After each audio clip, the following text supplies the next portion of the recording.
What's up guys, Jay here with Prepared Citizens. I'm out in the middle of the woods. I have no idea where I'm at, and I need to figure out what's going to be the best way to figure out where I'm at. A GPS or a good old-fashioned map and compass. Let's find us a good place to hunker down. Let's do just that.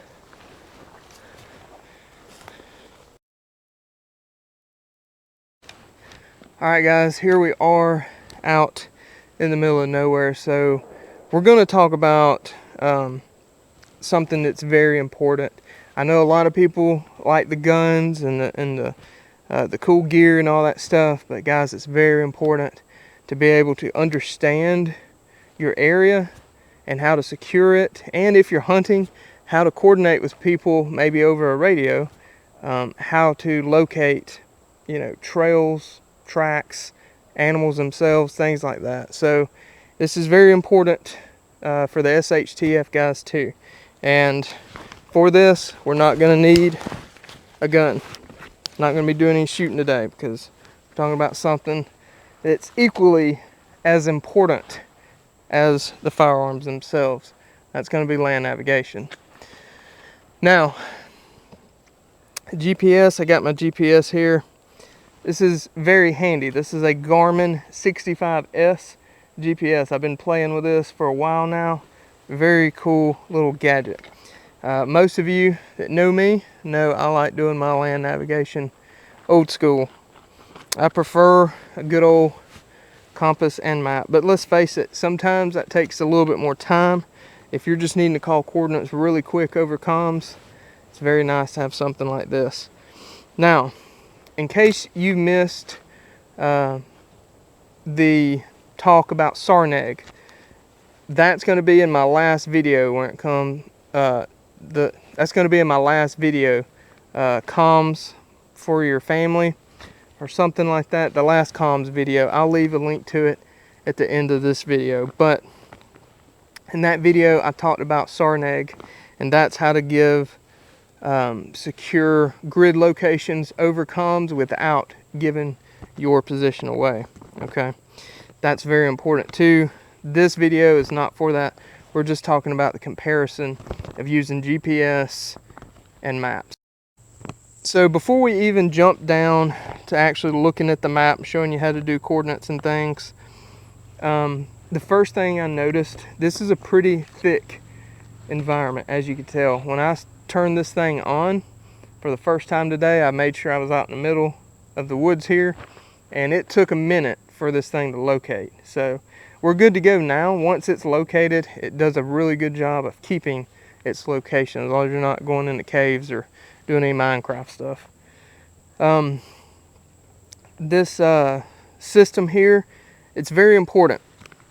So when people determine the grid that they're going to be using for their maps, you need to make sure it's going to match up with the grid you're using in your GPS. That's something, this was set different. My iPhone is set different. We are using the WGS84. I'm not going to sit here and pretend I know what all that means exactly, but guys, I do know enough about this to know there's different grid systems. They're using different datums for different grid systems, okay? And depending on where that datum's at is going to determine the grid. So you want to make sure that stuff is linked up correctly. In this case, it's the WGS84 US National Grid, and it's got a zone and everything. Always make sure you're using the appropriate grid system for your GPS and your map. You always want, it don't really matter, in my opinion, which one you're using. You just want to make sure they match. Now, if you're going to train somewhere or something like that, obviously you need to get the system that they're using. In the military, they use their own system, things like that, okay? Now, moving on. So, start up, it's going to be a little slow with this. I will say, once you get it going, it's very, very nice. I instantly look at it, I know my direction, I know my grid system. All I gotta do is hit one of the arrows. There we go, and there is my grid. Okay, pretty cool. We got a grid. All right. And yes, I'm not doing this at my house for this very reason. So if you did come out here, you'll be in the middle of nowhere, possibly get shot by other rednecks that live in the area. Anywho, as far as the map goes, it's going to take a little bit of time to establish that. You're going to need a couple of tools. You're going to need a compass. You're going to need a protractor, and you're going to need to know where you're at, okay? That's where terrain association is going to come into play. Now, out here, it's relatively flat. And with that being said, you're going to really have to know your stuff to figure out where you're at. Now, there is a couple of water sources that's within a few hundred meters of us. That is where and how I locate where I'm at here, because I know how far away they are and the direction they're in. And then with that, I can use my protractor and damn near pinpoint exactly where I'm at. Now, if I really wanted to be fancy, I could actually just walk to one of them, know exactly where I'm at. But as long as you have a relative close idea, you're going to be really, like, you'll have a position on yourself, a coordinates that's probably going to be within 20 meters, okay? So that's a really nice thing. Now, with that being said, I know where I'm at. I'm familiar with this area. What if you're not familiar with the area? Again, it's going to be terrain association. Not too long ago, went to Mississippi. Was not a lot of elevation there. That was kind of annoying, but there was a lot of water sources, and I was able to figure out where we were at using those water sources in relation to public roads and things like that also. So sometimes you can use public roads too. All right, so let's get down here and look at the map. I'm going to show you the speed of which, how long it takes you to figure out your coordinates using protractor and map and GPS. All right, so let's get after it. Option 1, or GPS. I'm going to try to get this where you guys can see it. So as you can see, once you get one of these set up, remember, go through your setup process, make sure your coordinate system, all that stuff matches up to your map before you start doing this. But once we're to this point, it literally shows me where I'm at. I can hit my arrow and it's going to pop up my coordinates up there, okay? It's literally that easy. I call it over the radio, we're good to go. Super awesome. Keep in mind though, on GPS systems, there's a few downfalls. Backlights are pretty bright, especially under night vision. Also, batteries die. Always keep batteries on you. If you're going to be out in the field for a very extended period of time, never know how much time you got left. All right, so let's talk about maps. Now, yes, there is a process to this. And we got one of these cool protractors here. This is really cool. I saw the modern Minuteman using this one. This thing works pretty awesome. Number one thing with a protractor, there's different scales. One 25,000, one 24,000, one 50,000, all kinds of different scales. Make sure you're using the correct scale for your map, okay? Now your map, it's gonna say down here the scale. So make sure you're using the correct one, okay? So in our case, I know where we're at. 0, 0 over here in this corner for the 125,000 scale. And we got, you know, 1, 2, 3, 4, 5, 6, 7, 8, 9. What we're going to do is start that 0, 0 in our corner.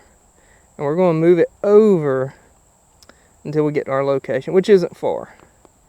We're going to be about right in here. So it's going to be, what we'd be looking at is 6605. We're just going to say that. And we're going to be at 4725. So let's see how close we are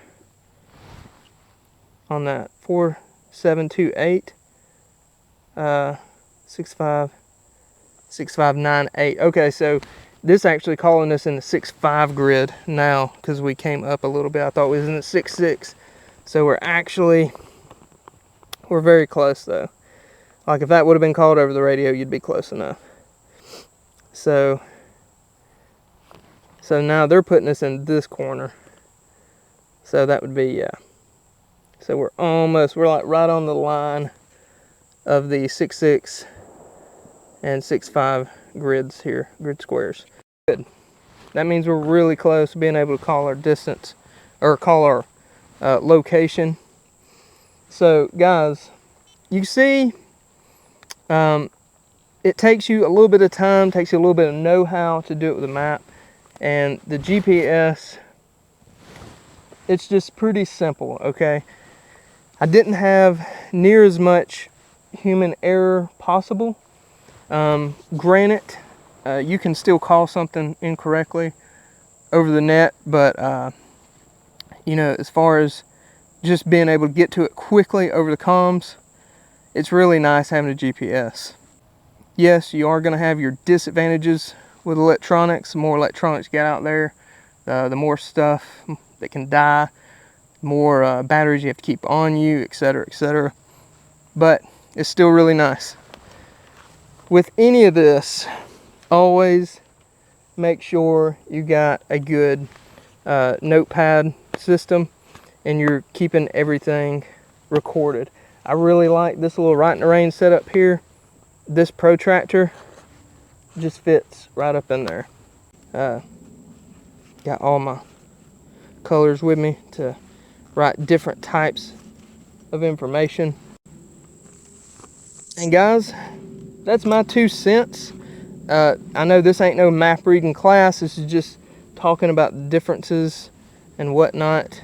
So I hope this helps maybe you at least determine to get some training on this, because I feel like this is required to be able to read this and use this effectively before you use this. Alright guys, that's about it as far as just showing you guys, expressing what I think about the differences in the GPS versus map reading. Guys, I'm going to tell you guys right now, I do think it's cool or a good idea to have both of these, but I honestly, in my opinion, think it should be almost a requirement to know how to do this effectively before you get a GPS. It's just going to help you understand everything a lot better. The fact that there's a lot of and I'm not trying to knock anybody, but map reading, land navigation, this kind of stuff, it's almost becoming a long lost skill. It was not, in my opinion, it was taught okay in the military. When I went and took the land nav class with Stoker, which I'm probably gonna go take another one just because I genuinely enjoy learning that aspect of, you know, patrolling, the land navigation and things like that. I just think it's interesting, but it's truly becoming a lost art, and not many people know how to do it. To be able to be dropped off somewhere with a map, compass, and protractor, and being able to be like, you know what, I know I can figure out exactly where I am, how far it is I need to go, how much distance I need to travel, all this kind of stuff, okay? That's very important. And it's really cool to have it just all in the palm of your hand on a GPS and even on your phone, but you just cannot beat the mastery and the good old skill set of having that in your toolbox. That's an incredible tool to have in your tactical toolbox, is land navigation. So I'm gonna quit harping about it. That's my 2 cents, guys. I love both of these things. They both work great once you figure them out. And guys, it's one of those things. I think it's something you gotta do. So anybody that comes train out here with me, like on the just fun training days, it's definitely something I always go over with people. They always learn a ton. It's really fun. So guys, I really appreciate you guys watching. If you got any questions about land navigation, shoot them my way. If I don't know them, I know a guy that definitely does. A great land navigation channel to go watch is Stoker-matic. If you guys haven't heard of him, you should start picking his stuff up and watching it. It is so awesome, the knowledge he shares on there. And if you want to do one even better, go train with him in person. Outstanding dude to go train with. So guys, I really appreciate y'all watching this. Again, like I was saying, if you got any questions, please let me know. I'll answer them best I can. I do plan on doing like an actual in-depth review of this GPS in the future. I may do some map reading stuff too, a little bit more in depth. Again, today it was not in-depth knowledge on that. I'm just talking about differences of people maybe wanting to go spend, because this isn't cheap. This isn't necessarily what I would consider cheap. You're talking $300+ for this GPS. To me, it's worth it. But also, when you can do all this for you know, less than $100, very good equipment, print your own maps for your area, things like that, big price difference. So things to consider. I think this is a skill we should all have as Minuteman. It's just something you cannot look over, in my opinion. Like medical and comms, it all goes hand in hand, in my opinion. So guys, thanks again for watching. I really appreciate you. If you need some medical or comm stuff, please head over to preparedcitizenstg.com. Go pick you some up. That would greatly help out the channel. But for all you guys that are subscribed, liking, and commenting, thank you so much. God bless you. That helps a ton too. I really appreciate every bit of it. I really do. I can't thank you enough. And guys, always remember to be an asset, not a liability. And I'll see you on the next one.